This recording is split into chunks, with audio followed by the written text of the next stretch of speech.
کلندر لاہوری بھی کہتا ہے دیکھو باپ کہتا ہے بیٹا ذبح کرنا چاہتا ہوں، بیٹا آگے سرکشی نہیں کرتا، کیوں؟ فرمایا یہ فیضان نظر تھا یا کہ مکتب کی کرامت تھی، سکھائے کس نے اسماعیل کو آداب فرزندی، سکھائے کس نے اسماعیل کو آداب فرزندی۔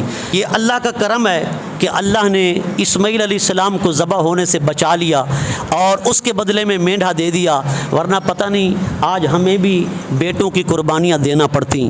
حضرت اسماعیل علیہ السلام کے بچ جانے کی اور محفوظ رہنے کی علماء کہتے ہیں ایک وجہ یہ بھی تھی کہ حضرت اسماعیل علیہ السلام کی پیشانی میں چونکہ نور محمدی جلوہ گر تھا۔ کیا جلوہ گر تھا؟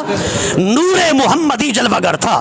اس نور محمدی کی برکت سے حضرت اسماعیل چھری کے تلے بھی محفوظ رہے، کیوں کہ آپ حضور کے دادا بننے والے جو تھے۔ حضرت اسماعیل علیہ السلام اور ابراہیم علیہ السلام کی یہ عظیم یادگار جو جانوروں کی شکل میں ہم نے منانی ہے اور یہ عظیم قربانی پیش کرنی ہے، اس قربانی کے اندر صرف اللہ کی رضا ہونی چاہیے۔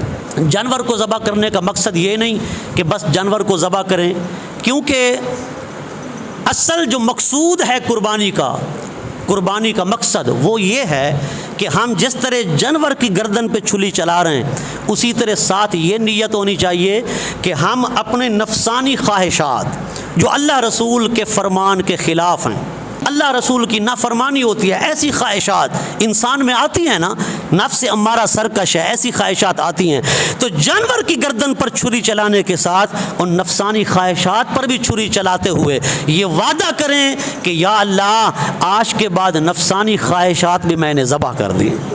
یہ ہے قربانی کا مقصد۔ تو میرے بھائیو، بزرگوں، دوستو، قربانی کا مقصد صرف گوشت کھانا بھی نہیں ہے، قربانی کا مقصد صرف جانور کو ذبح کرنا بھی نہیں ہے، وَلَٰكِن يَنَالُهُ التَّقْوَىٰ، فرمایا اللہ کی بارگاہ گوشت نہیں پہنچتا، نہ خون پہنچتا ہے، نہ تمہارے جانور پہنچتے ہیں، کیا پہنچتا ہے؟